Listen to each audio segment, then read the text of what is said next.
introduce our guest speaker, Tarek Khalil. He's an attorney and activist, and he is also the education coordinator for American Muslims for Palestine, and also a board member. He's appeared many times in the media such as ABC, CBS, the New York Times, and many more. And so I want to give Tarek a hearty round of applause for giving us this time.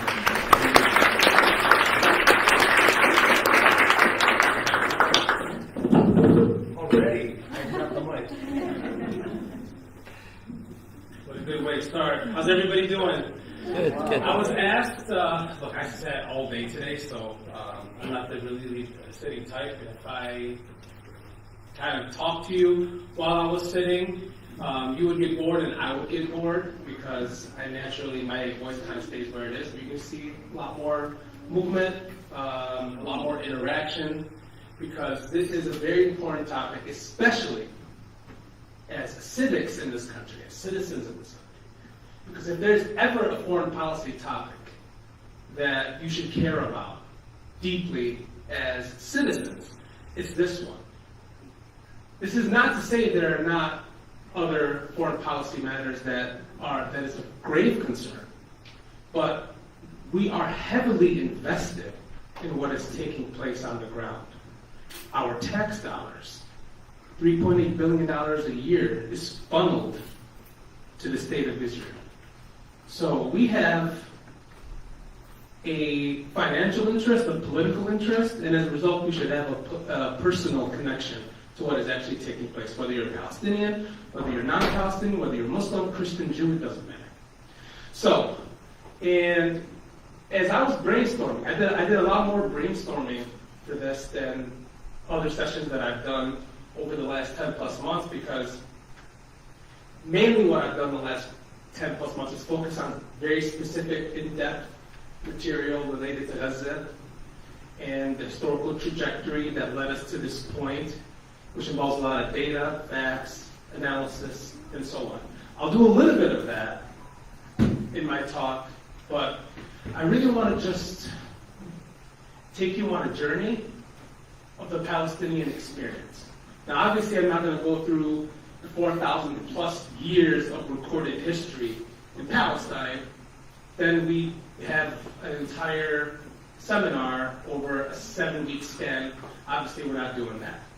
But I do want to focus on the last 76 years at least, and maybe a little bit prior to that, and why we're in the position that we're in, so that you can really understand the issue from the lens of the oppressed, from the lens of the colonized, from the lens of the occupied.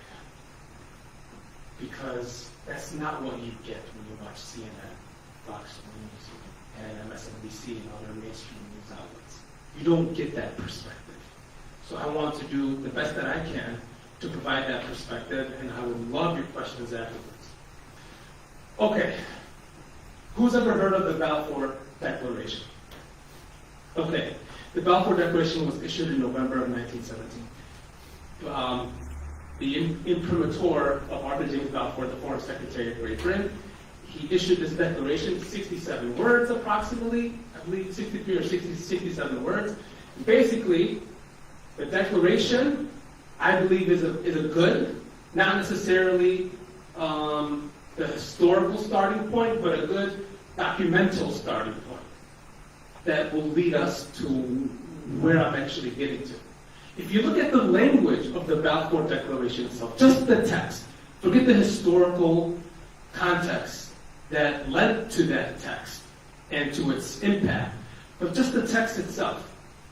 His Majesty's government, referring to Great Britain, view with favor the establishment in Palestine, of a national home for the Jewish people, and will use its best endeavors to facilitate the achievement of this object, comma, it being clearly understood that nothing shall be done which may prejudice the religious and civil rights of non-Jewish communities in Palestine.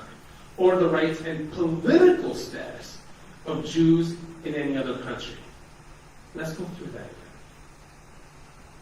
His Majesty's government view with favor in Palestine, the area from the Jordan River to the Mediterranean Sea. 9/10 of the population at the time of the issuance of this text was Palestinian Arab, and 1/10 was Jewish. So you're providing a national home for 1/10 of the population and relegating 9/10 of the population to second and third class status. And a national identity. Whereas 9/10 of the population don't get a national identity. And you will not prejudice the political status. So national rights and political rights are recognized for 1/10 of the population. And not recognized at all for 9/10 of the population. And notice the reference to the indigenous majority in the land. Referring to, and I belong to that majority, I'm Palestinian, referring to us as non-Jews, referring to us in the negative. So it didn't say the Palestinian or Arab community, didn't even use the ethnic label, the non-Jewish community. Yeah, fine, you can have civil and religious rights. These are individual rights. But national and political rights, it's not for you. You don't get to decide your future. You don't have self-determination. You don't have sovereignty. You don't have the right to determine your destiny. Our objective, we will facilitate this as the imperial power of the day to establish at your expense, without your consent, a national home for another people and impose it upon you. That was the Balfour Declaration. The dismissive, the derisive nature of the text is what the Palestinian experience really symbolizes over the last 76 plus years. That was, you could say, a starting point towards that end. And then we had the end of World War I, the fall of the Ottoman Empire. Great Britain has control. And remember, this Balfour Declaration was issued before Great Britain even had control over Palestine. As one historian said, this is an example of one country giving one people giving a second people the country of a third people. That's basically what epitomized the Balfour Declaration. And then League of Nations was formed. This is the forerunner to the United Nations. All right, Great Britain, we'll give you this area called Palestine. France, we'll give you this area called Syria and Lebanon. Okay, you guys can have the trusteeship over these areas. It's called the mandate system. You can provide administrative advice and consent to the peoples on the ground. And the covenant of the League of Nations, basically the constitution of the League of Nations, said that the wishes of the indigenous population must be a principal consideration. But the Balfour Declaration negated the wishes of the indigenous population. And guess what was incorporated into the League of Nations mandate for Palestine? Word for word, the text of the Balfour Declaration. So now Great Britain was on a mission of establishing a national home for one people while abiding by a covenant that says you must take into account the wishes of the native population. Already you see the conflict brewing. There's something's about to happen, and a lot did happen. There were riots in 1920, riots in 1921, riots in 1929. And then, again, in 1933. And then what is known as the Great Revolt in 1936. From 36 to 39. The Palestinians realized, and Great Britain admitted, sometimes even impliedly, and sometimes even stupidly, saying, you know, for the decades prior to us controlling this land, we didn't read history that said that there was this violence. why is this happening all of a sudden? I'm like, just look in the mirror. Look at what you've done. And that's where the violence came. So the Jews in the Arab population there, they lived in relative peace for all this time.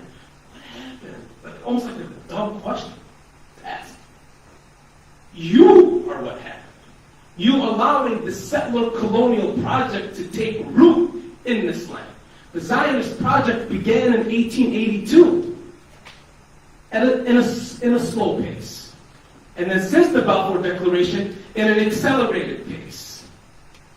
And then leading up to the climax, the climactic period. You know when you read a story?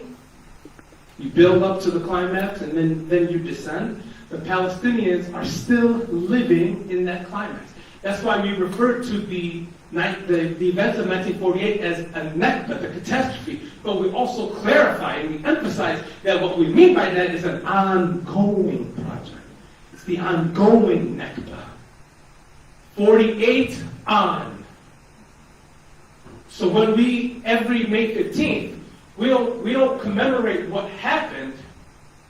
We're commemorating what happened, but also emphasizing what is happening in the present tense. This is not an event that ended. It's an event that reached its climax on that date and persists today. So, as a result of the Great Revolt, Great Britain realized this is unworkable. Well, they knew it was going to be unworkable, obviously, but they finally came to full admission and said, we want out. And after World War II, Great Britain fell to a second-tier nation. It was no longer the great empire it once was. So in 1947, Great Britain said, we want out of Palestine. We're done with this. It's too much. All right, United Nations, you've only been in existence for a few years now. League of Nations is now defunct. UN, take over. It's yours now. You deal with it. We're out. But notice some myths involved here.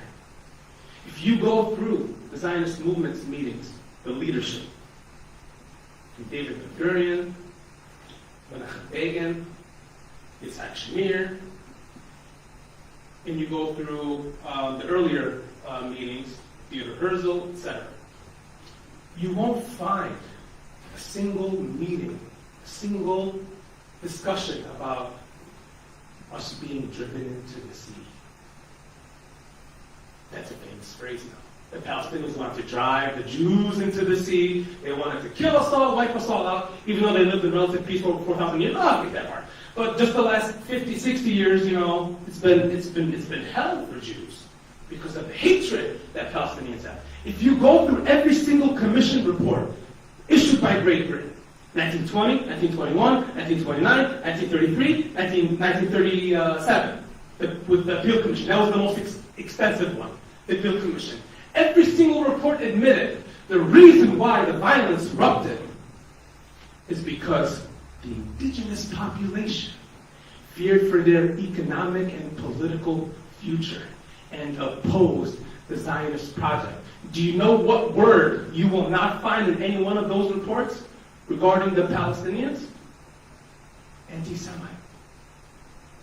Anti-Semitic. That was not, you won't find that there. Because Great Britain understood this is not some bigotry against Jews. This is hatred towards a project that means the death of that population. That means the ethnic cleansing, the dispossession, the denial of basic rights and human dignity. That's what's happening on the ground. And since we can't put some kind of fix after all the hell that we've caused, we're out. So the United Nations said, okay, let's see what we can do. So they got some non-expert experts to help figure this out. And they formed a committee called UNESCO, UNSCOP. And they came up with a minority position and a majority position. Now there's some politics involved in this, and that's not really something that I want to get into. Why they ended up with that as a minority position and a majority position, but basically the majority position was to partition the land, to divide the land into two. And eventually, they realized, okay, fine, we'll put this in practice, and we'll take it to a vote. 9 Nations General Assembly voted, 2/3 majority did not win over. There were a few countries that did not believe in this idea of partition. They were not able to get a 2/3 majority. Remember, this is a UN that had like 40-something countries. This is not really the world, the people. The concept of world, let's just spend two seconds on this. When you think of the world, you think of the people of the world. This is not the people of the world. This is just a few countries that were admitted into the UN. So this doesn't even represent the world opinion, but the nations that existed there, or even just the representatives or leaders of those nations. But even then, they still couldn't get a 2/3 majority. But after pressure and coercion from the United States and the Zionist movement, the Philippines, some other African countries, there was a few countries that eventually changed their vote, and then they were able to get their 2/3 majority. Now, even if, and I want us to try to look at this morally too, not just politically and historically. Even if partition, the concept of partition is just, and it wasn't. But let's say the partition plan was just. Still, even in 1947, the Palestinian Arab population was still 2/3 majority. So if you look at the partition plan, if you look up the 1947 partition plan, you will see different colors. It's going to be a small little color in the middle for Jerusalem. It's a special regime for Jerusalem. And then you see on the right, most of what is now the West Bank and some little more territory of what we know as the Gaza Strip. That is going to be the Arab state. They called it the Arab state. And then the rest of it was going to be the Jewish state, except for the Jaffa enclave and a small little dot in that partition plan. They took that out of the Jewish state. What was the UN trying to do? They realized we had to make numeric sense out of this. So the Jewish state has to be the majority, numerically, for us to call it the Jewish state. It does not make intuitive sense to call it the Jewish state when Palestinian Arabs outnumber them. So they were able to do that by removing Jaffa, a little area from within, because that had 70,000 Palestinian Arabs. So they were able to get a majority, but it was a bare majority. It was like 50.5% and 49.5%. That was, so they barely, a few thousand people difference in terms of majority minority status. And even in the land, Palestinians owned more of the land. As a collective, the Jewish people in Palestine owned about 7% of the land at the time of the partition plan. And they were given 55 to 56% of the whole area. So even if the idea, the concept of partition was just, the division of it was unjust. The only airport was in the Jewish state. The cereal producing areas were in the Jewish state. The most fertile land was in the Jewish state. So even the division itself was unjust. So when you hear in the media, and you probably heard this in the last 10, 11 months, from Zionist sympathizers and Zionist commentators. Oh, in 1947, they could have had their own state. The Palestinians rejected it, and we accepted it. They're rejectionists, and we're not. Oh, it was offered again 20 years later. We accepted it, they rejected it. 2000, 2001, Bill Clinton offered it. We accepted it, they rejected it. 2007, 2008, we accepted it, they rejected it. 2014 under Obama and Kerry, we accepted it, they rejected it. As though, by the way, all that is false, but as though, let's say it's true. The implication of that is, rejectionism is necessarily a pejorative. It's necessarily a negative. If someone has $1 million house, and I offer them $1 for it, and they reject my offer, nobody here will say, why are you so negative, man? He just made you an offer, and you just rejected it. Well, I have the right to reject it. That's not a fair proposition. That's not a fundamentally just proposition. Of course, I will naturally reject it. And that adverb naturally was actually used by Zionists. Some of them actually admitted, they said, if I were Palestinian, I would be doing the same thing. It's a natural rejection. Because it's your human dignity that we're attacking. It's an insult to you as a human being. So of course you will naturally reject it. So the Zionist movement understood they couldn't buy their way through the problem. So they must turn to violent dispossession.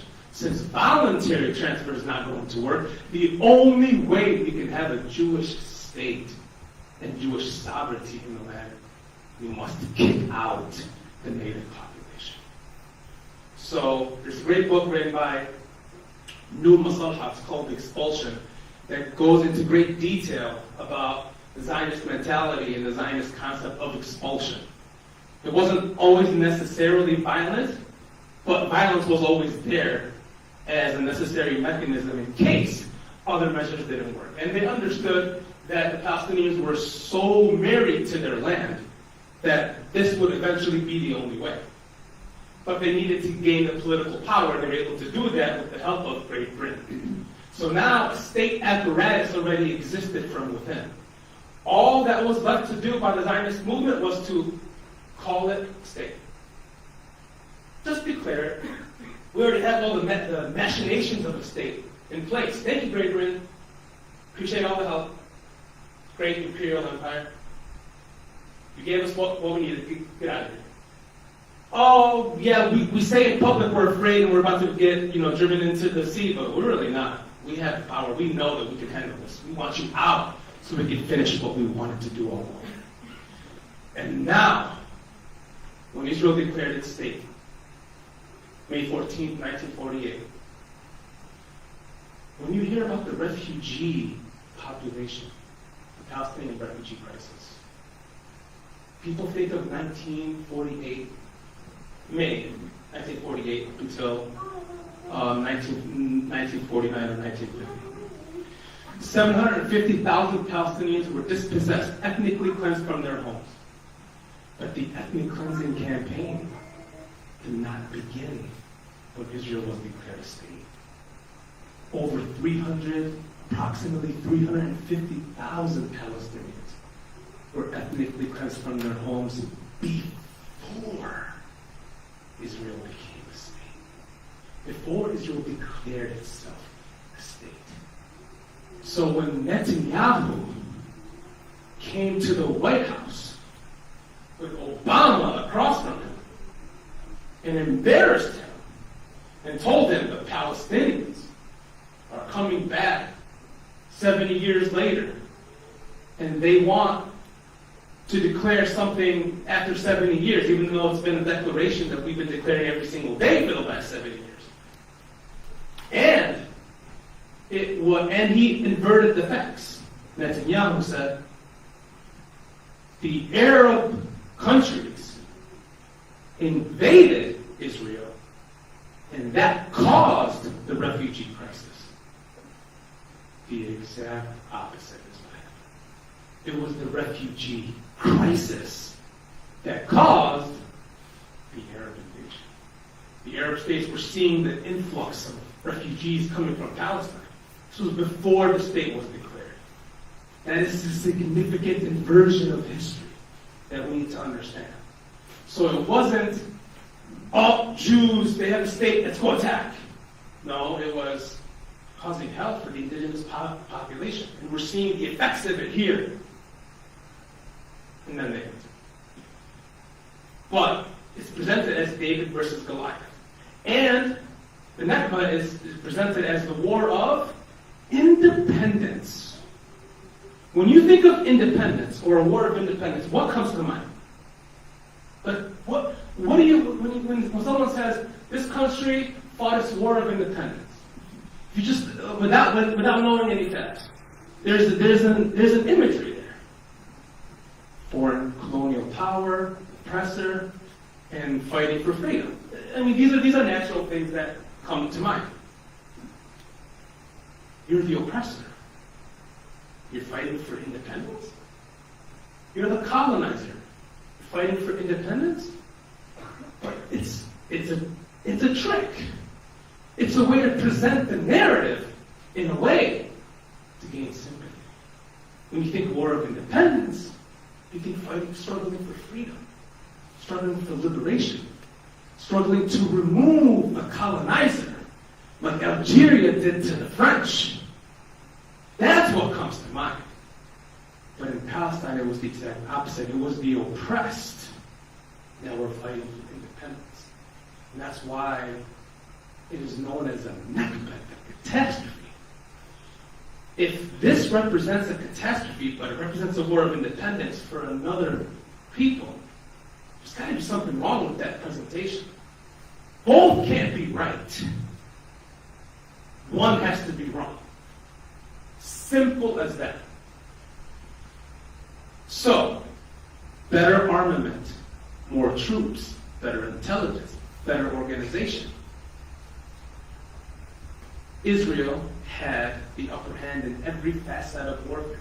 It was indeed the Goliath, not the David, but it's presented as the David if you watch mainstream news. And they talk about the events of 1948. So the Palestinians have been living under that oppressive state since 1948. Now, I want to talk a little bit about Gaza.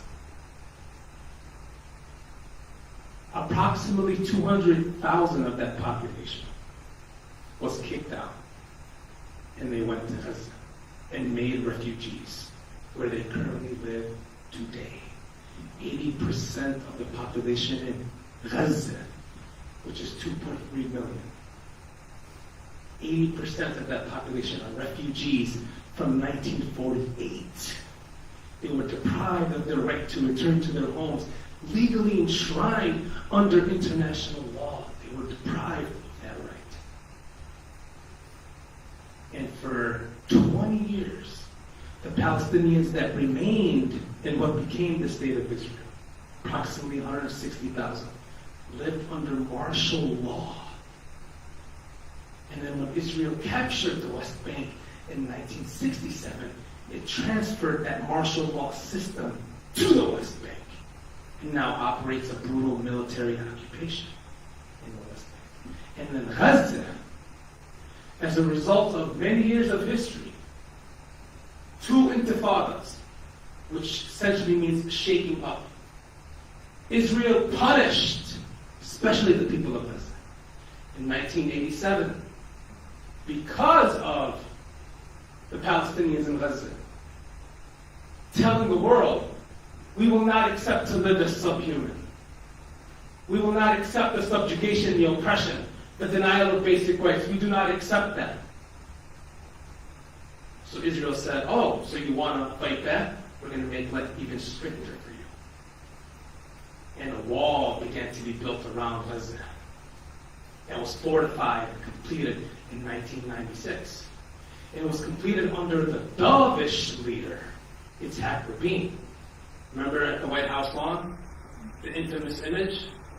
Bill Clinton standing in the middle, Yasser Arafat on the right, or the left, Yitzhak Rabin on the right, shaking hands, peace! And you fortified the wall 3 years later in Gaza. Second intifada erupts in 2000. So you say, okay, we're going to do something even different. Let's take the Jewish settlers out of Gaza and cage the Palestinians in Gaza and let them live as animals. The old Gallant defense minister, remember when he said human animals? Talking about Palestinians, this just made a few months ago. He said it. Other leaders before him implemented that same belief. But we went crazy because he said it. What about the prior leaders that have actually done it? That have actually acted out that same expression? So, Ariel Sharon, known as the butcher of Palestinians. If you don't know what I'm talking about, you can look up a few things about him. The most infamous one is Sabra and Shatila. So if you Google Sabra, Shatila, Ariel Sharon, you'll know what I'm talking about. Ariel Sharon said, okay, we're going to remove the Jewish settlers, and we're going to basically enclose Gaza. and suffocate them. Dov Weisglass, former spokesperson in the Israeli government, explained what this policy actually means. He said, we are going to put the Palestinians on a diet, but not make them die of hunger. Think about that. We will put them on a diet, but not make them die of hunger. Mowing the lawn, mowing the grass policy will bombard Gaza every few years. Kill some people, destroy some infrastructure, they'll rebuild, bomb it again, destroy some infrastructure, they'll rebuild, we'll bomb it again, destroy some infrastructure, kill some people, they'll build it up, we'll bomb it again, and again, and again. We're not going to remove the grass, we're just going to mow it, trim it, don't want it to grow, but we also don't want to eliminate it because we have a world opinion that we have to fight against. So we can't just cut them out completely and just fire it up and just kill every single person who does it, even though we probably want to do that. Can't do that considering the world opinion. So, 2005, all the settlers were removed, the settlements were removed, and Israel was able to make the claim, we no longer occupy Gaza. But there's a legal underlying current behind that statement. As an occupying power, you have a responsibility under international law to care for the subjects under your occupation. But if you can say that you're not the occupying power, now you don't have a duty to them anymore. But Israel still had control. And that's why the International Court of Justice, in its recent opinion, said, no, Israel is still the occupying power in Gaza, but always has been. Because occupation, the standard for occupation, is not military presence, it's military control. Now we have modern technology. So Israel changed how it occupies Gaza, from boots on the ground to remote control. Israel controls the airspace, the electromagnetic sphere. Israel controls what comes in, what comes out, who comes in, who comes out. Israel controls the territorial waters. They can shoot at fishermen if they go beyond 6 or 4 or 8 or whatever nautical miles Israel decides to impose on the fishermen in Gaza. The electricity. Remember when Yoav Gallant said, no food, no water, no electricity? I mean, I wish Americans just used some common sense when he made that statement. No food, no water. How can you do that? But you weren't the occupying power anymore. Do you have control over the electricity and food and water? I mean, you don't even need to read deeply into that. That statement implies I have the power to take it away. That means I have the power to control it, to enforce it. I'm the occupying power. So the Palestinians in Gaza have lived under a brutal siege since 2007. They were put on a diet and bombarded. 2008-2009 Operation Cast Lead, 2012 Operation Pillar of Defense, 2014 Operation Protective Edge, and this is a period of time that they would want you to forget.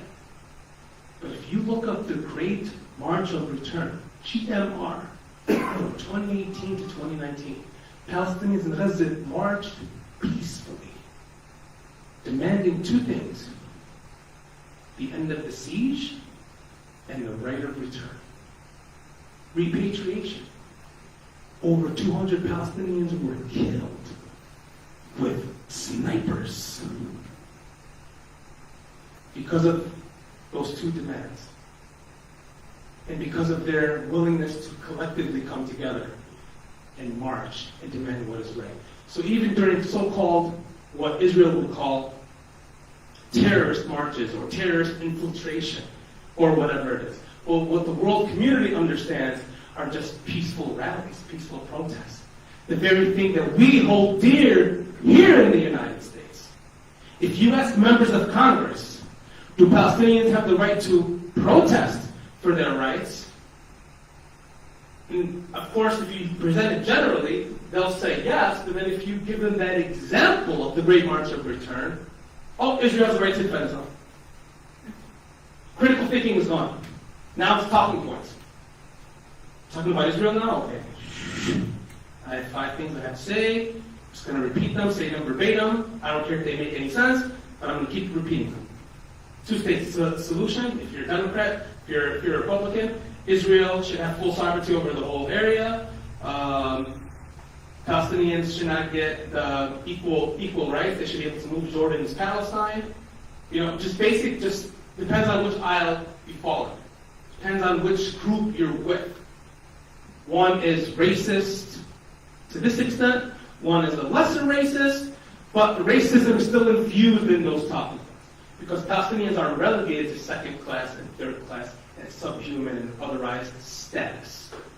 And what led us to this point is a misunderstanding. But when I say what led us, I'm talking about the American people's idea and understanding of the Palestinian experience. What led us to this point in our misunderstanding is our lack of knowledge of what October 6th represents. October 6th represents 75 years of ethnic cleansing, dispossession, subjugation, oppression, 56 years of brutal military occupation, 16 years of besieging blockade, 16 years of bombardment, of aerial bombardment, of killing and murder and slaughter of a people denied their basic rights. Half of the population in Gaza are under the age of 18, which means half of the population in Gaza were born into prison, were born in prison camps, were born living under a siege and blockade. So when they grow up, all they know is oppression. So it's a natural tendency to fight against it. But we don't conceptualize it that way. That's not how we think about it. The victim is not giving his proper status as victim because he's Palestinian. Why is there this hypocrisy between the slaughter in Ukraine and not the slaughter in Palestine? When we are directly funding and enabling a genocide, the first live stream genocide in the history of the world. And before I end, I want us to understand what Zionism represents to the Palestinian people. Zionism is built on 3 pillars. Dispossession, the ingathering of the exiles, and conquest of territory. Capture as much land as possible, remove as many Palestinians as possible, and install as many Jews as possible. That is why you can't just understand Zionism within the context of Gaza alone. Gaza is one part. If you understand what is happening in the West Bank, if you've been watching the news on what is taking place in the West Bank just the last few days, and obviously the last few decades as well. But if you understand that, and within the boundaries, the internationally recognized boundaries of the state of Israel, if you understand that, then you understand Zionism. It's built on racial domination. There's a word for that. Apartheid. In Gaza, it's in the form of a brutal siege and blockade. In the West Bank, it's in the form of a brutal matrix of control and occupation and denial of basic movement. And within Israel, it's through a system of oppressive laws and legislation that denies Palestinians first-class status. They're relegated to second and third-class status.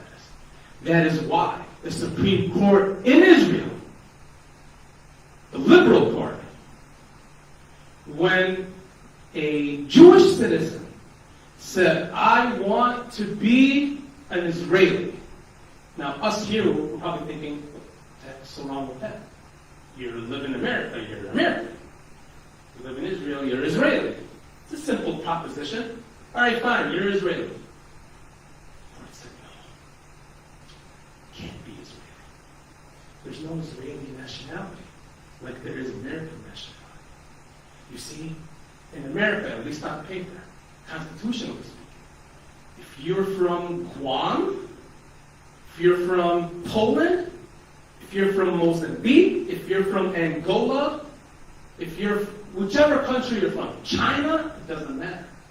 If you attain citizenship under the laws of this country, you are equal to any other citizen. The same rights. They can be taken away if you commit a crime and things of that nature, but that's your doing, not because of who you are. Right? In Israel, doesn't work that way. There's a Jewish nationality. All of you are Israelis, Jews and Palestinians. By the way, they're not even referred to as Palestinians within the state. This is how you need to understand Zionism. They're denied their national identity in the state. Palestinians in Israel, the internationally recognized borders, not Gaza or the West Bank, talking about inside Israel, they're referred to as Arab Israelis or Israeli Arabs, not as Palestinians. Because there's one national group that has national rights, the Jewish people. This Jewish citizen told the court, but I live in Israel, and I should be called Israeli. That should be the identity of me. Court said, if we do that, if we recognize an Israeli nationality, then the Arab population would be equal under the law. Can't have that. We're the Zionist state. There's racial superiority in this state. The Arabs are relegated to a second and third class status. By giving you that label, we're elevating them, and we can't do that. Obviously, they didn't use the words that I'm using. They cleverly, legally went around that by suggesting that Israel was not built this way, etc. They wanted to make it sound less racist at its core. There's a law in Israel called the Human Dignity and Liberty Law. Human Dignity and Liberty. This was enacted during the time of what is referred to by Israeli historians as the Constitutional Revolution. This is like our 13th, 14th, 15th Amendment era. And slavery, equal protection clause, like we had our own little revolution as well, trying to become a more perfect union, etc. This was Israel's moment. Notice a word that is intentionally omitted. Human dignity, liberty. What word is not in there? Equality. That was not an accident. That was by design. And even the Supreme Court, when they were challenged on that, the Supreme Court of Israel had to say, we have to read equality into the law. We can't be a liberal court and not read equality. Equality has to be a part of it. How can we word this so that people understand that we're not elevating the Arab population to our status? Okay. It's human dignity and liberty. Okay.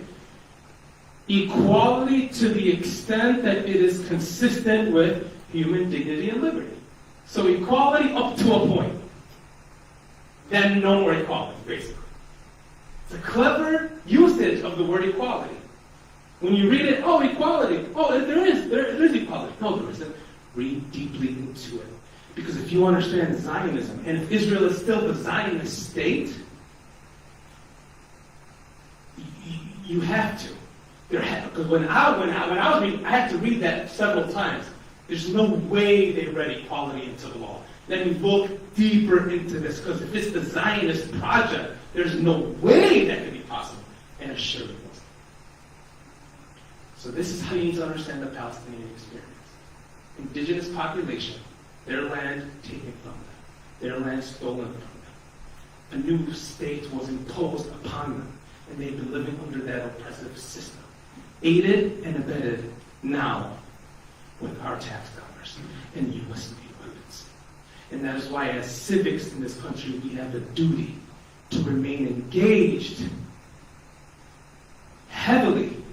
You can't turn a blind eye to this, because I'm sorry, if you are a worker in this country, you are contributing to the genocide. I'm not saying you're complicit. Biden is complicit. You are contributing. I'm contributing. That's just the unfortunate reality. Our tax money, we have no say in that. But we do have a say, because we have the First Amendment. Utilize the rights that we have. Speak truth in power. We have to do that. Because their lives are at stake. Our lives are at stake. Our humanity is at stake. The world is watching the first live streamed genocide in the history of the world. And President, the world is watching the deadliest year period in the West Bank since the Second Intifada. The world is watching U.S. tax dollars and U.S. enabling of this genocide. So we, as civics in this country, must take that as a responsibility for us to make a change. Thank you.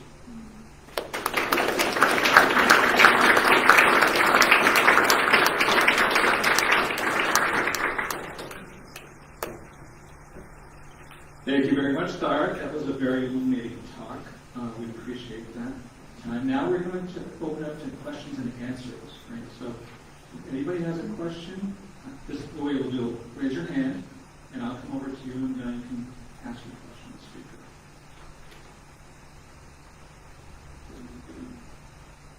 It was a lot cooler here when I started. What happened? All bluster.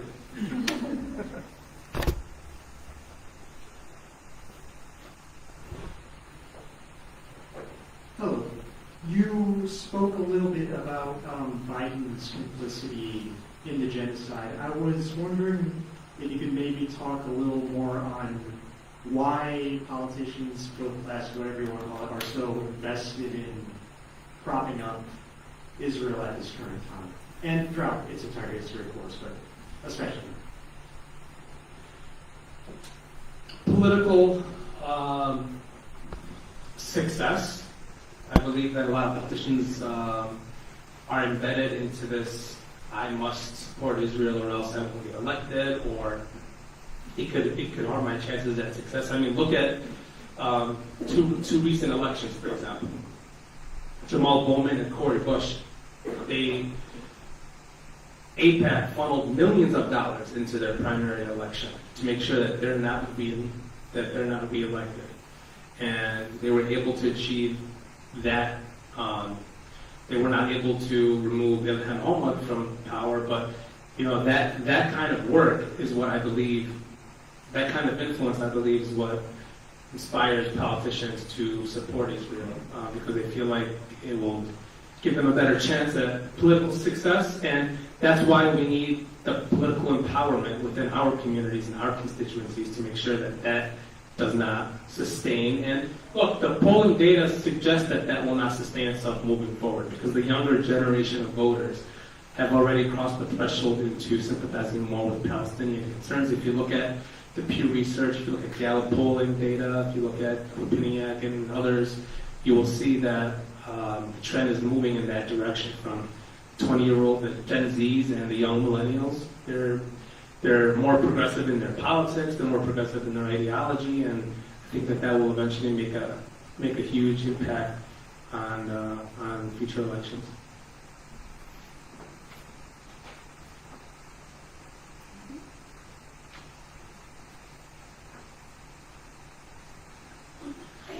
I started growing up thinking from a very conservative family that, of course, the United States government has to support Israel. They're our only ally in, this wild west of, the Arab countries, and that, we would be lost without them as our partner. What can you tell me About that as a teaching, like, where do they come from, and why is that when so here, and people say that, oh, you need Israel?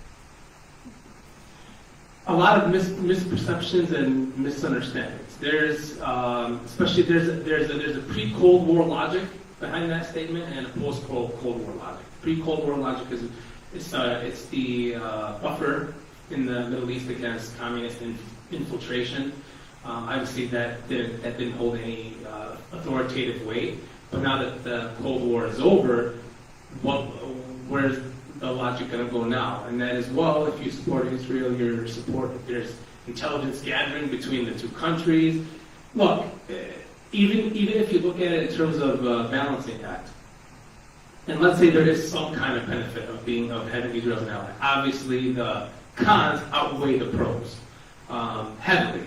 So even with that, even if I were to give those that make that argument their argument without even arguing against it, they give me their pros. Instead of attacking the pros, I'll give them all the cons, and it still makes sense to not support the state anymore. And also, how about the moral element here? You know, when all these human rights reports came out with evidence of gross human rights violations against the state of Israel, and all the politicians that would speak on it and media commentators, they would just label it as anti-Semitic.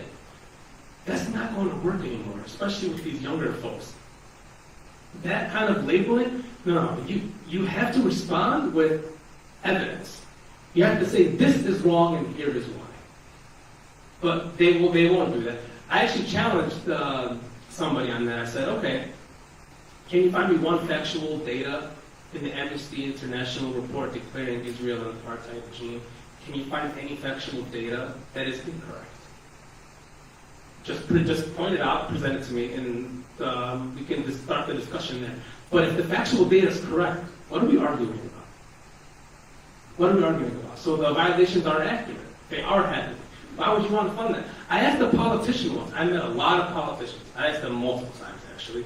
But when I would confront them with this question, I would say, do you believe in the concept that we should not give our tax money to any country or entity that is committing gross human rights violations? Do you believe in that as a concept? And then we'll talk specifics. I just want to make sure that we have a conceptual agreement on this. He said, what are you talking about specifically? A lot of them would say that. Because they know why I'm coming. So, of course they know where I'm going with it. Because the moment that they say, of course we would not support that, I will take out my briefcase and I will give them all of the human rights reports that detail the gross human rights violations that Israel commits. And I would say, if you can disprove any of that, I will make sure that every one of those that I have influence over or that I can convince to vote for you will vote for you. But if you cannot, then you must speak up and say, we cannot have our tax dollars fund this state anymore because the evidence is overwhelming. How about it? And when I talk to a lot of them, they piggyback off the issue, or they sidestep the issue and they go back to their talking points. I believe in a two-state solution, and then that's it. And then the meeting's over, and then we're done. But we have to keep pressure.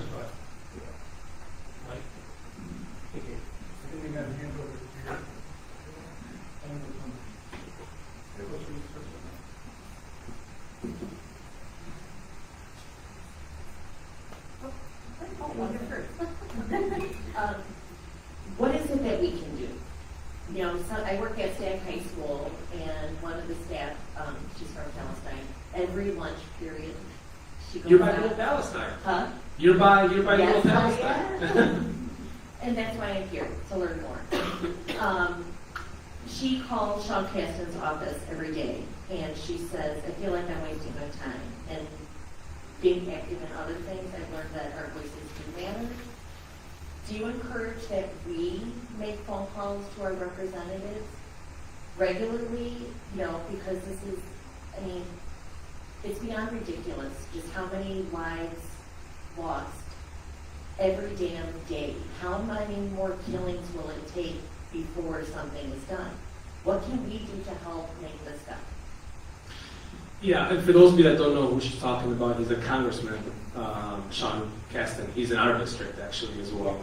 And I've met with him multiple times, and I've dealt with his talking points, and he really got on my nerves because he obviously sidestepped all of the important questions and wanted to talk about what he wanted to talk about. In terms of what you can do, I really do believe that advocacy is still a good method. Even though we may feel defeated, we may feel like we're not accomplishing much, trust me. If they hear more of our voices, more and more, and on a consistent basis, they will remember the issue. And they will, for any future issues that do come up of that's related to that topic, they'll start remembering, oh my God, am I going to get hounded with 1,000 phone calls if I vote this way or vote that way? So long as we keep that consistency, we can't just do it one time and that's it. So we have to organize and strategize to make sure that we have a large collective that's actually implementing that strategy, and I think that can be a successful tool. So don't take that tool out of your arsenal. Keep it, use it. I think it's great. Education is another way. I love doing this actually with any community. I love our communities. I believe that those that come to these type of events really want to gain something from it. Otherwise, you'll be something better with your time, right? No, You know. where can we look for that? Just like you said, how like the news, I follow Al Jazeera. I mean, like, what other news sources do we have that we can be actually informed with facts, not lies? Okay, I will give you all my email, and I can give you, you don't need to have an encyclopedic grasp of the material, but Al Jazeera is a good source. Electronic Intifada is a good source. I'm with AMP, American Muslims for Palestine, and we have a few videos, and we're going to do more, hopefully, that go into specific aspects of the history. I'm education coordinator, so we're going to be doing a lot more of those. There's a lot of journals that you can go on, especially your teacher, you said, or you work with? Okay, sorry. But my husband's a Yeah. So if you have access to academic journals, a great one is the Journal of Palestine Studies. You can research and find specific topics to actually learn about. So there's a lot of other sources, and you can contact me and I can guide you. Thank you. I'll just add that there's a growth of independent media online, and there's a lot of sources that you can find on YouTube. There's the growth of podcasts, so there's a lot. Yes, but be careful with those because anybody can do it. So sometimes that's not as credible as you think, but that is a great source. I would say use that as like a Wikipedia. So take what you find from those podcasts and online sources, but then take the words from there and then dig deeper. Don't use that as the final news source. Use that as a starting point. Yeah. So clearly, I think if you ask someone morally, politically, financially, whatever, they're going to say, like, genocide is horrible, it's potential, no one wants it. So, and the youth, they don't want to go to war, they don't fight war, they never, I think a lot of us to understand that. But my question is, okay, so if Israel didn't get our money, what would be next? Like 7-6 years from now, in an ideal, everything got better. What does that look like to the Palestinian people? Well, you know what? I just want to reframe it just a little bit because I think that's a very important point. If the $3.8 billion of annual aid stops, just think. Okay, now let's put the Palestine issue aside for just a second. Think about what that can do for us here at home. How that can help us in terms of housing, infrastructure, school system, libraries. I mean, every facet of our culture and then the way that we live our lives here in the United States, a lot can be done with that money. Instead of funneling it towards killing innocent babies, I don't know. I think that Americans can resonate with that message. In terms of what that does to Palestinians, well, now you're removing a power mechanism that has existed for a long time. The South African apartheid regime eventually fell once the BDS movement got to the S part of the movement. boycott, divestment, once the sanctions started to hit, done.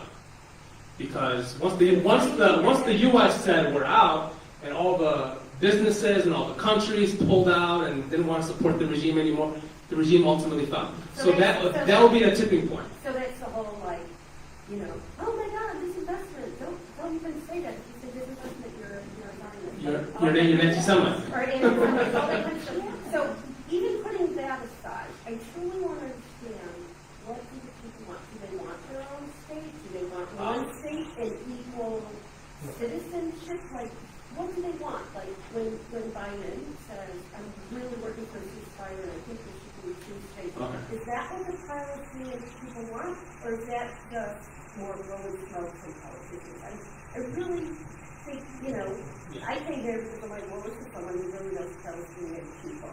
I know you know a lot of educational things, finance, politics, history, but what do the people want? So that's a great question.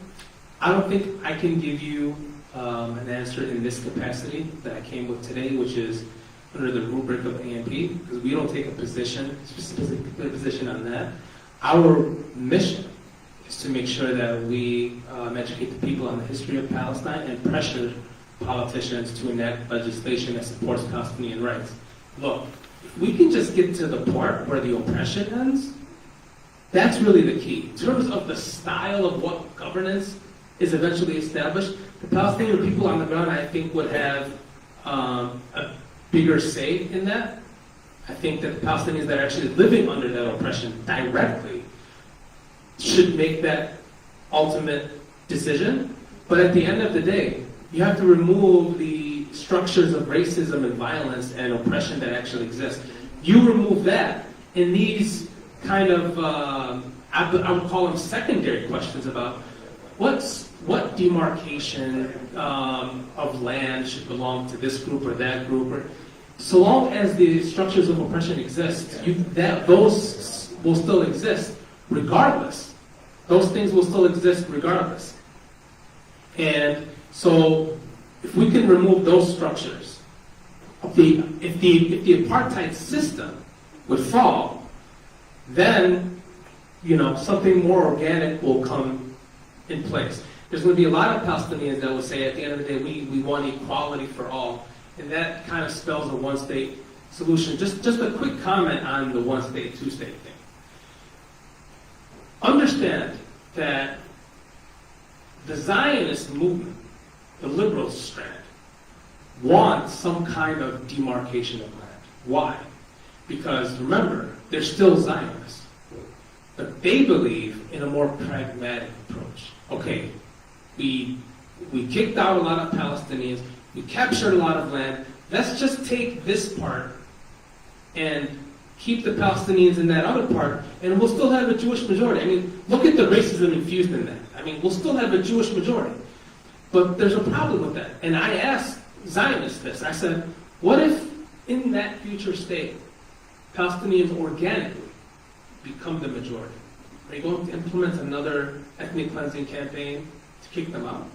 Would that be fundamental? I mean, just think of this notion. The fact that Palestinians could outnumber the Jews in a given territory is detrimental to the survival of the Jewish nation. Just think of that as a concept. How racist is that? In Jerusalem, right now, there's a policy in place that says we must maintain a 60% to 40% demographic ratio in Jerusalem. Palestinians cannot outnumber 40% in the Jerusalem municipality because they can vote in the municipal elections. And they do not want them to have the power over the Jewish citizens and the Jewish settlers. So they must maintain that majority. Just imagine if in Congress, a member of Congress proposed legislation that said, the capital of our nation, D.C., must have a 60% white majority and a 40% minority population. We must do whatever we can to maintain that demographic majority? Who would support that? The level of condemnation that you would get from both sides of the aisle on that person will never be elected into Congress ever again if that was presented. But the same members of Congress who would say that here are supporting it over there. The hypocrisy is glaring.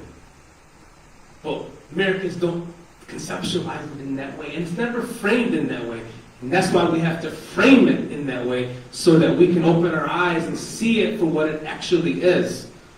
And so that we can make a difference because we're directly involved.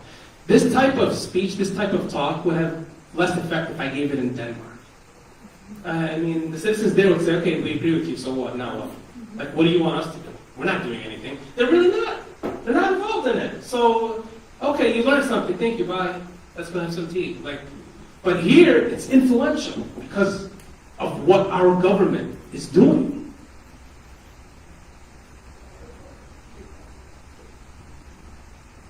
Well, I was going to ask you a question, but I want to speak to the woman who said, what we do now. Oh, I need a 2-minute break. Yeah, you get a break. When my friends asked me why I didn't go to the Democratic convention, I said, well, one was enough for me. The one I went to, there were tens of thousands of people in the street representing a movement that was protesting the war. That movement had grown up over a period of years and it was massive. And many people would say that it contributed to the end of that war. This convention saw a smaller demonstration and a few displaced individuals trying to create violence. But a mass movement hasn't grown up yet.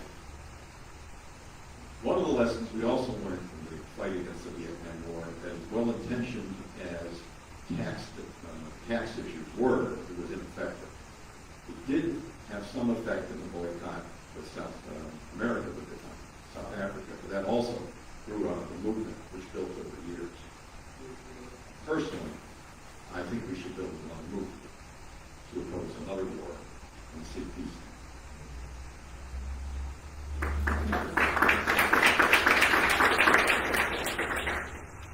Hi. I had a question.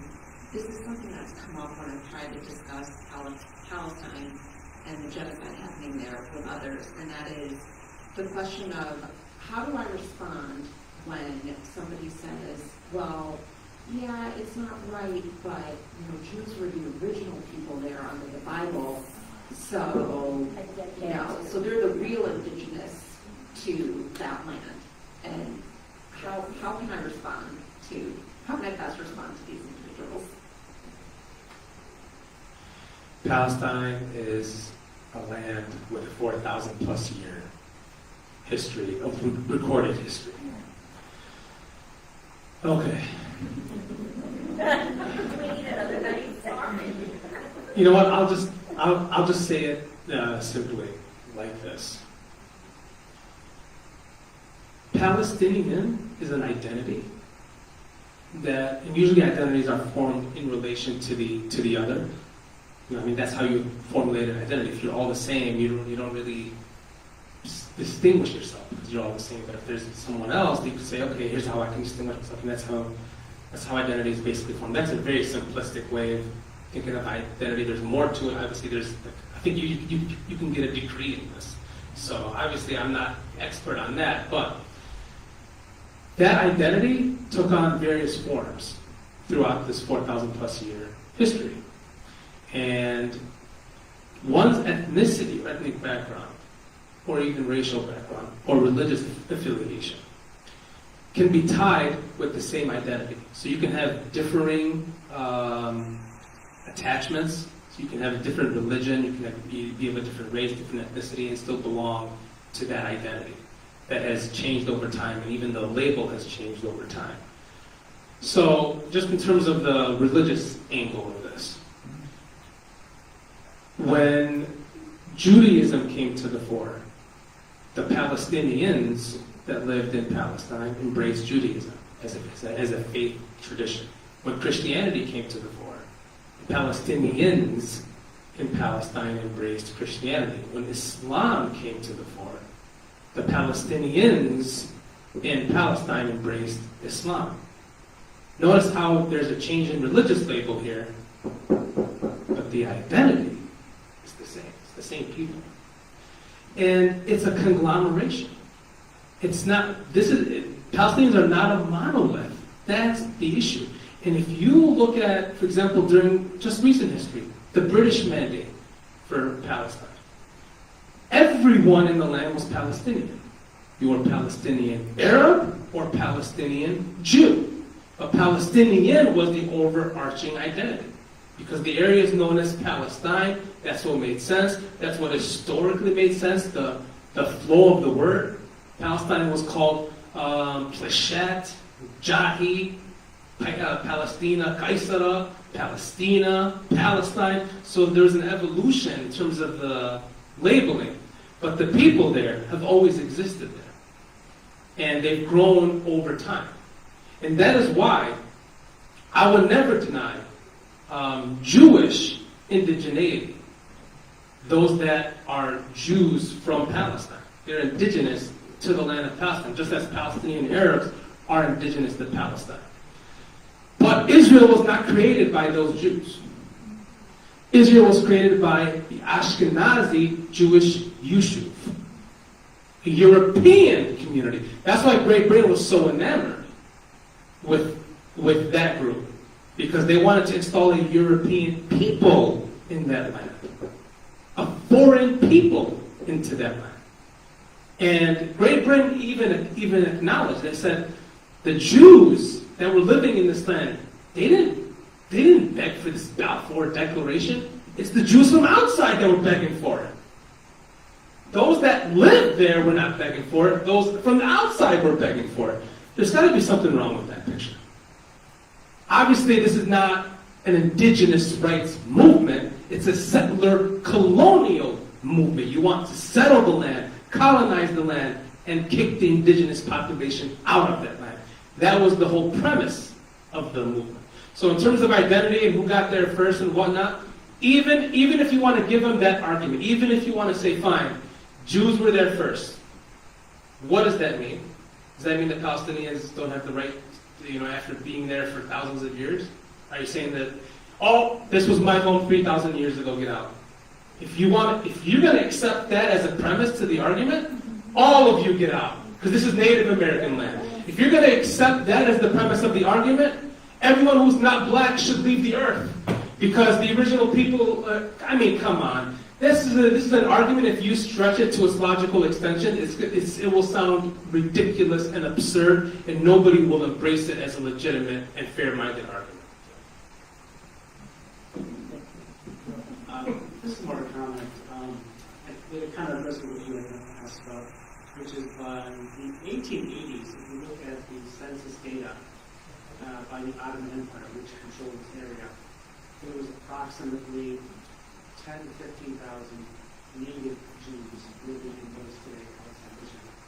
About 50 to 60 Christians, and about 600,000 Arab Palestinians. Then the question is, if this was somehow that was a natural progression, where did all these Jews come from? And as Tarek pointed out, they came from Europe, namely Russia, Poland, Eastern Europe. They came initially by way of migration. They initially came by way of purchase of land and so forth through European bankers and so forth.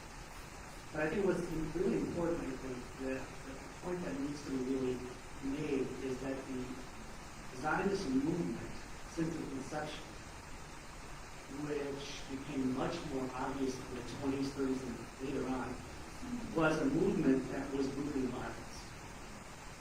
That's really important because I think we kind of miss. It's kind of like watching, John Wayne movies in the 50s and 40s, and thinking, why are these Native Americans or these Indians attacking these poor settlers that are going through the valley?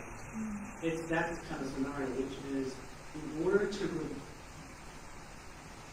replace the 600,000 indigenous people with another 500,000, it had to be by force and violence.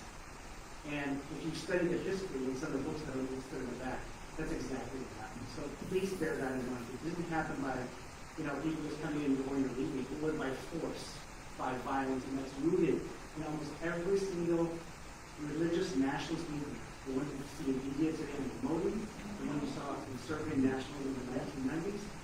Every single nationalist movement, there's always an other that must be dispossessed. That's exactly what happened here. The two elements that I want to highlight, and thank you for that.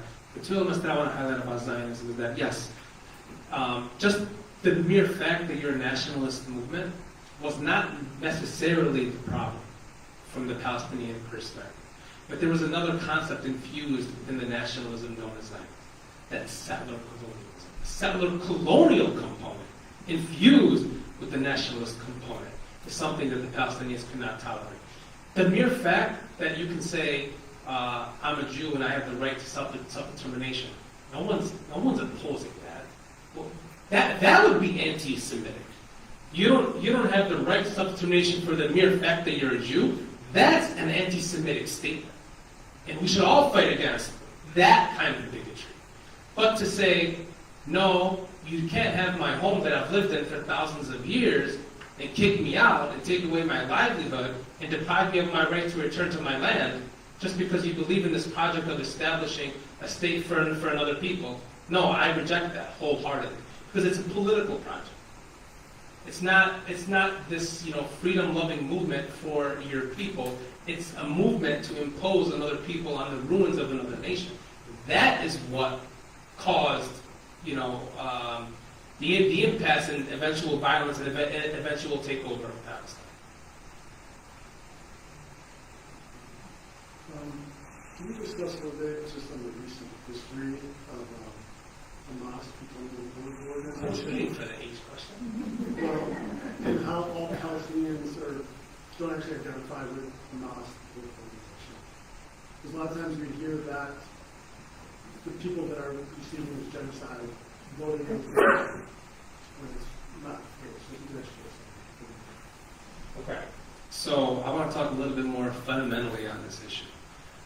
There's a reason why I didn't talk about it in my talking notes. I didn't talk about any of the I didn't talk about the PFO, I didn't talk about the PA, I didn't talk about PFO, I didn't talk about Boston. I didn't talk about any of them. Because that's not the elephant in the room. My focus is the elephant in the room. As long as we can understand where the elephant is and who the elephant is, then we have the right starting point. The root cause. The secondary and tertiary issues that flow from that root cause, well, if you remove the root cause, there's no need to talk about that, right? So if you look at things from within a chain of causation, you start to understand things in a clearer way. So, for example, he just mentioned Hamas. Who even knows what Hamas stands for? Okay, it's an acronym. Harakat al-Muqawwamah al-Islamiyya, the Islamic Resistance Movement. That's what it stands for. But just think about it conceptually, right? Any kind of resistance movement, you would have no purpose for being were there not something to resist. It's a natural phenomenon, So why don't we focus on what it is that is being resisted? Because if you remove that from the equation, there's no need for a resistance movement. That's just a natural understanding of the chain of causation. It was founded in 1987. Israel was founded in 1948.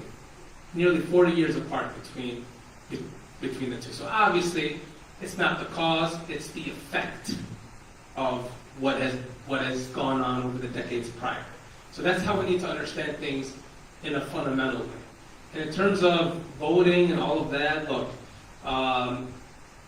that is ultimately irrelevant to the larger issue of Israeli settler colonialism, apartheid, and occupation.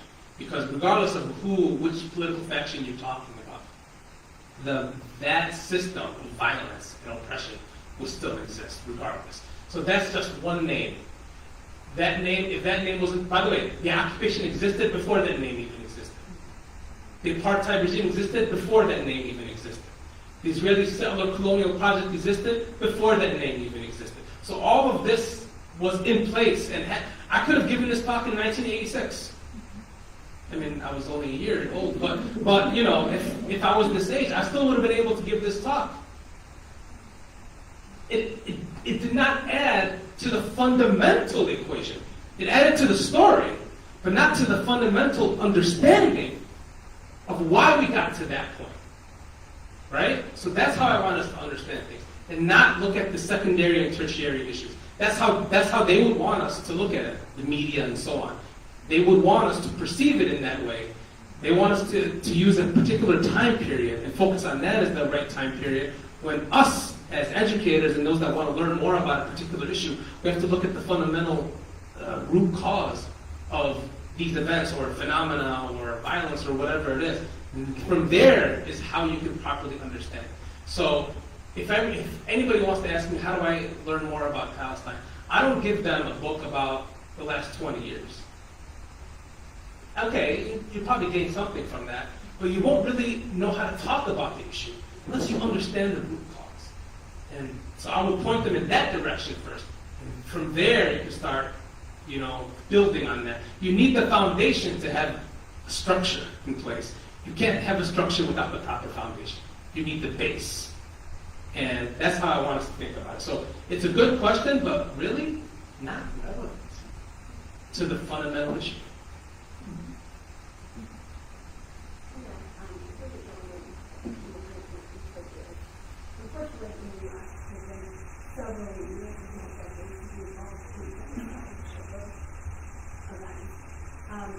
But I do feel like we've always gotten involved, but we're not doing it for among other areas where we can happen. When there's a lot of international pressure, and international pressure, I want to understand what you mentioned when you said it. I want to understand, like, Sean Cassidy, maybe we try different now. Because the international pressure is what's actually relevant to what actually happens. You can see that. I mean, you're seeing that now, actually. The ICJ has issued a legal advisory opinion. It has issued a ruling that Israel is plausibly committing genocide. The ICC, the International Criminal Court, has called for the issuance of arrest warrants for the Prime Minister of Israel and the Defense Minister. So you have this awakening from the international community. And it's only going to grow. And I think ultimately with the grassroots movements that we have here in the U.S. and other countries and throughout the world. And so yeah, that will eventually, it's a stepping stone, and it's going to take time, incrementally. This change will not happen overnight. And I would end with this positive message. Look, I always tell every audience this. We have one of two options. We either do something and hope for victory, or do nothing and ensure defeat. I won't promise you victory if we do something, but at least we can hope for it because we're building towards something. But if you do nothing, you already said, I'm done, and you will lose. So I can't live like that, and I don't think we should live. Hey, Tarek, we're almost at time. Are you okay with going longer? We want to be respectful. No, that's fine. Yeah, you look wrong. Okay, great. Mike isn't working, so. Okay, so I'm going to stand up. I had a couple of points. More like me responding. Mr. Medine said that there was only like 50 or 60 Christians in Palestine in 1880. The things I read said that there was something like 3 to 5% Jews, something like about double that amount of Christians, and the rest Muslims in Palestine. That's one point. Let me know if I'm wrong there. But the other thing is, the way I look at this whole situation, what I have heard about this, and the reason why we do this, and we support Israel, is because of the Holocaust. The Holocaust is so offensive to me, and that's one of the reasons why I'm paying attention to this right now, because it's another similar kind of thing. But if you look at the Holocaust, a bunch of Europeans, because the Ashkenazi were not, my understanding, they were people whose ancestors were converted to Judaism. They were not actually descendants of the of the original contract. But anyways, those people were killed. They were Europeans that were killed by other Europeans. How is it just for some Arabs 1,000 or 2,000 miles away to have to give up all their land, their lives, and suffer being imprisoned because of something that some Europeans did to some Europeans? I don't get it, and I don't think that we have to support that.